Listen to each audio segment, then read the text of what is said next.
Hey guys, welcome to Saturday Question and Answer right here on the Digital Outlook channel. And guys, I'll tell you what, boy, have we had an amazingly wild week last week with everything that had gone on. And a lot of questions that are coming out, of course, have to address this whole stable coin issue. And especially, with Ripple utilizing USDT for their on-demand liquidity here in the United States. So we're going to touch base on that one.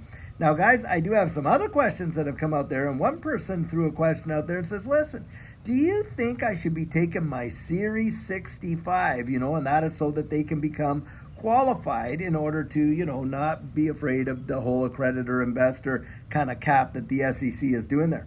Now, the thing with taking your Series 65, and hey, I always recommend it. Look, if you can take your Series 65 and you feel like you can really kind of nail that and go through the education, remind yourself all this, that, do the test exams, that's great. But remember, you don't really get the benefit of the Series 65 unless you're kind of linked up with a broker where you would be able to utilize that. You want to look into that before you kind of go down that road and that type of thing. But the reason this person is asking this question, of course, is because of the whole accredited investor deal. And there's a lot of speculation out there, and we've seen it actually over in the UK and other places, where a lot of these governments are trying to make it so that the only people that can genuinely invest in crypto are accredited investors. Now, this is where this whole two-tiered investment system is just off the rails as far as I'm concerned.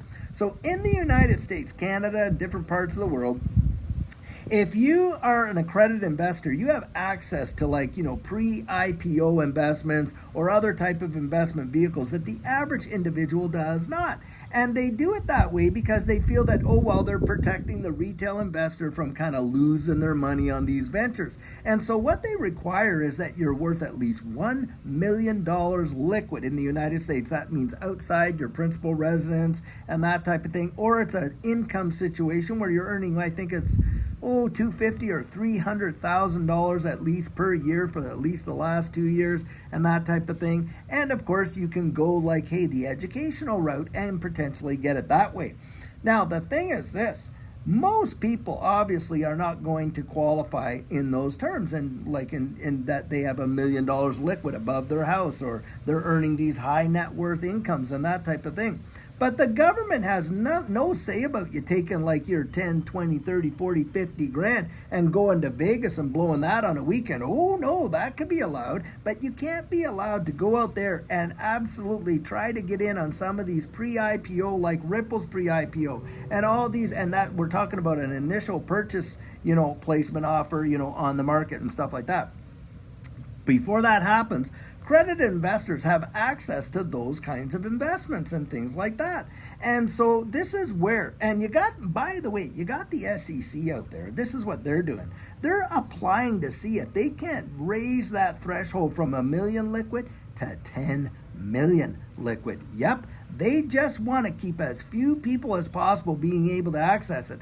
And if they're able to push this whole thing that the only people that can get into crypto are accredited investors, boy, that is going to cut out and shut down a lot of these folks that, have access to these markets. Because, guys, this is probably one of the only places and probably times historically from a market point of view where you and I as retail investors can front run the institutions, right? Because most of the time they have it all sewn up in these IPOs and this and that, and we can't touch it. And then what happens? Well, they IPO, and guess what? Who do they dump their bags on? Well, they dump them on retail. That's exactly what goes down, guys.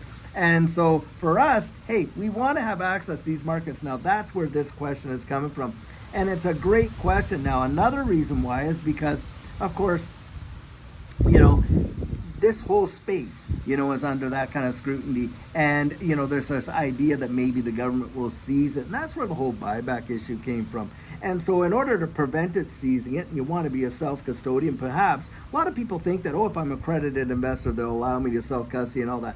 Guys, I don't think that has anything to do with it. I don't think the self-custody piece is going to be a part of that. But definitely, hey, it could very well be because they see such risk in this space. That's the way they look at it, that they might only make it available to accredited investors. So having answered that question, that maybe it would be, if you're able to do it, Does not hurt to do it. I know that, hey, I was watching Mickle the other day, and I think that guy went out and got his Series 65 and stuff like that, and all the power to them. If you are able to go out and get it, go get it. That's what I would say. Now, another question that came out that I actually have to kind of laugh at, but it is a question that people have asked me many times. They'll say, hey, David, do you actually, the guy asked, are you an employee of XRP? It's in the comments. What he really means is Ripple paying me to get out there and promote XRP?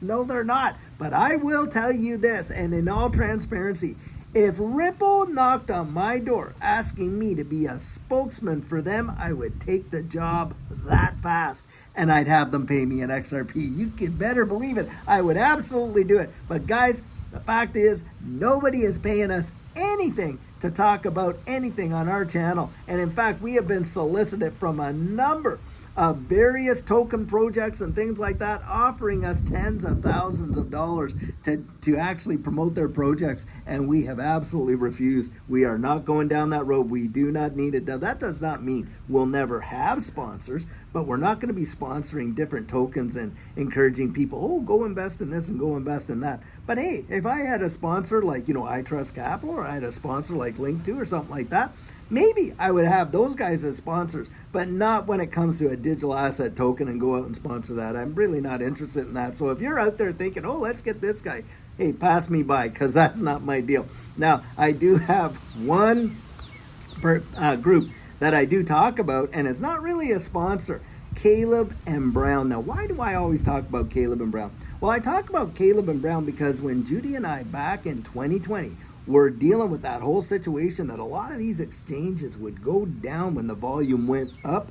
Well, I was watching Ben Armstrong. Ben Armstrong started talking about this international crypto broker, Caleb and Brown. So we inquired and we signed up with them. I've been with Caleb and Brown for 4 years, practically from the very beginning that we got into this space. And I'll tell you what, I have had nothing but absolutely amazingly positive experience with Caleb and Brown. And so that's why I'm always out there promoting them. And yes, we do have a referral link right down in the description of all of our videos and things like that, but they're not a sponsor. Now, if you use that link, for sure, they give us a referral fee, just like they would for anybody else that refers them to them.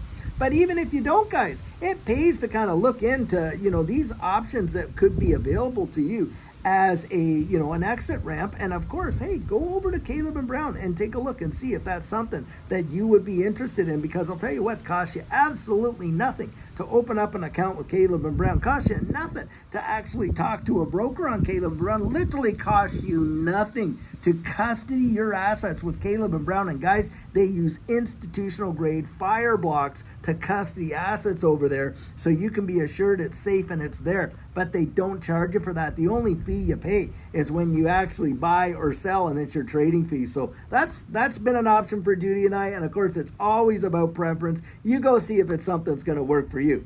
Now, to get really to the nitty gritty about the big questions that are coming up, the whole conjecture and idea, and boy, have the fudsters bitten onto this like you wouldn't get, like a dog on a cat's tail. They are literally out there, and what are they doing? They're going out, all these fudsters saying, oh, well, you see, Ripple's going to ditch XRP. They're not going to use XRP because they're going to use these stable coins, and that's how they're going to do it. Well, guys, they don't even know how the XRP ledger works if that's how they think, because the reality is Ripple did not go out there and invest billions and billions of dollars in the infrastructure and the marketing all around the wide world for the on-demand liquidity, not to use XRP. And the only place that they're not using XRP for that on-demand liquidity, on that basis is right here in the United States. And why? Well, guys, because when Judge Annalisa Torres came out and she made that adjudication where she gave XRP legal clarity in the secondary market, that XRP in and of itself is not a security. Well, what else did she say? She said, hey, some of these institutional sales where XRP was kind of like mingled up with some contractual obligations, that those contractual obligations and institutional sales may very well represent a securities transaction. And so that's where it's coming from. Well, the moment that happened, what did Ripple do? Well, Ripple went and to their on-demand liquidity partners here in the United States and converted them from XRP to USDT. Why? Because they are out to be compliant. Guys, this whole idea that Ripple was doing something nefarious behind the scenes for all the years, absolute hogwash. And they have been compliant. Now, having said that, of course, the FUD is how they're going to ditch XRP altogether when they get their own stablecoin and da-da-da-da-da.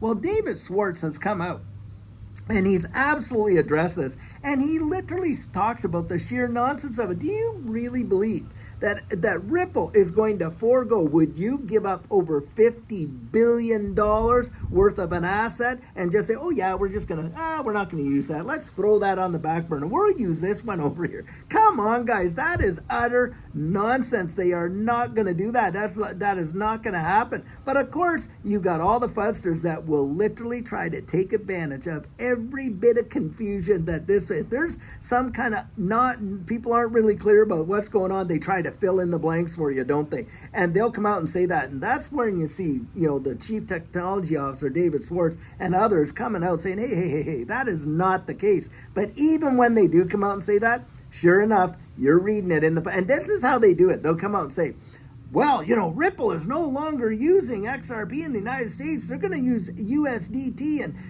the judge could very well just ban ODL in America, and that would do us in. And oh my goodness, and on and on and on, and this and this and this. And they say, oh, I really hope I'm wrong. I really, really hope I'm wrong. But come on, guys. They hope they're wrong. But, and by the way, they throw out this stuff. They'll say, oh, Ripple doesn't care about us and da-da-da. So they hope they're wrong. They really are believing in the whole ecosystem, but they're throwing out it's just a bunch, it's double speak. That is exactly what that is. It is, they do not hope they're wrong. I wrote on one reply, I said, oh yeah, I hope I'm wrong, but, I'm going to throw as much fear, uncertainty, and doubt out there and confusion as I possibly can at the same time, smearing Ripple's reputation while I do it. But in the end, I really hope I'm wrong. I really, really do. What a load of poppycock. That is absolute garbage. And by the way, guys, the thing is this. Sometimes you're not even dealing with a human being. Do you realize, and this has been going on in this space way back since 2012-13, where there have been organizations paid to FUD the space. Yep, paid. Just like there's people out there that are paid to promote various things, there are those that are paid to FUD it, to throw as much fear, uncertainty, and doubt into the marketplace as they can. And a lot of times you are not even dealing with human beings. You're really dealing with bots that have been programmed just to throw out all this, negative narrative and stuff like that. And haven't you seen lately? Oh, the uptick on the negative narrative is way, way up there. Guys, that's why I'm always out there saying, listen, the answers you find out for yourself are the ones you're going to trust the most. That is a genuine fact. I think we all would agree on that. Go out and do your own research. If I can talk you into it, hey, someone else can talk you out of it. If these fudsters can talk you into it, again, someone else can talk you out of it. You got to go out there and really understand it for yourself, and it's not that difficult to find. YouTube is fabulous for confluence, but in genuineness, it truly isn't research. It's not research, not really. And so I throw that out there. But this idea that, and the question comes out, is Ripple really going to ditch XRP for USDT or one of their own stablecoins? No, guys, they are not. And they've come out and said that, and they're demonstrating it because around the rest of the wide world could be using USDT as well, couldn't they? But they're not. They're using XRP, and in a big way, and they're still making massive hundreds of millions of dollars of sales of XRP to their on-demand liquidity partners. They have not sold XRP on the open market since 2019, and that is another big piece of FUD that comes out where people will say, oh, they just dumped it on the market. No, they did not dump it on the market. And by the way, the ones when they sell it to their ODL partners, they're under contractual obligations. They just can't turn around the next day and sell that to the open market. Can't happen. And that's the way it is. And yet a lot of people do not know that because they don't know, number one, how escrow works, and number two, they're not really looking into how does the on-demand liquidity platform as a business model for Ripple work utilizing XRP. They're not going to walk away from it, guys. But listen, like I say, go out there, get your own research done. This space is nothing but boring, that's for sure. It is exciting. We're seeing so much things happen on. Guys, even in this market, and we may very well see another little dip here. And boy, I'll tell you, if we do, Judy and I, we've already got our plan. We already have our dry powder. We took advantage of the last dip. We'll probably take advantage of this one, but that's not financial advice. That is exactly what I'm telling you what we're doing, not telling you what you should do. You go out and make up your own mind. But I'll tell you, for us, that looks like opportunity, and so that's why we do that. And guys, we are so excited about what's coming. And by the way, looking forward to meeting. If you're going to that XRP Vegas conference, we're going to be there. It's next week. Cannot wait. Really looking forward to that. And of course, the Quantum Summit in June 8th and 9th in Cape Canaveral, Florida. And really looking forward to that one too. Guys, I love you. I really want the best for you. And I really hope to see you. If you see Judy and I out there, we're just eating and talking. You feel as free can be to just come up and say hello. That is perfectly okay with us, guys. We are about this community. This community is not the David and Judy show. I'll tell you that right now. It is not. You guys are the ones that make this community. You know, we're doing this. We enjoy it. And we love having our retirement and sharing it with you and doing this way. But I'll tell you what, you guys have really made the channel. We did not. We provided content, but you provided, you know, all of the community, the relationship, the interaction. And that's why I would say you are the best community in all of crypto. And I really genuinely mean that. So guys, I sure hope you're having an absolutely fabulous Saturday. And remember, tomorrow we have our Sugar on Sunday, where we come out with some amazing nuggets of encouragement, that's for sure. And until then, guys, I sure hope you're having an absolutely fantastic day, and take care.